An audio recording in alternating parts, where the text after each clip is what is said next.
we work with 3D printing of food, and this is our newest 3D printer. But instead of plastic, this one uses chocolate. It can be used for personalized nutrition.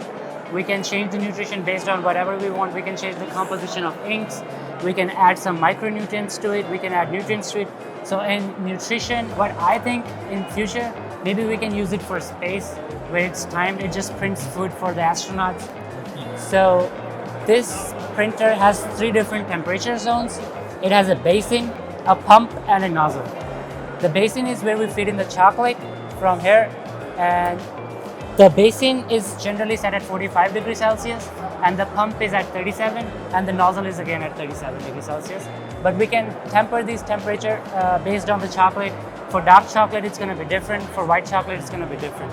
But right now we have dark chocolate inside, and the preheat chocolate heating and cooling is already done.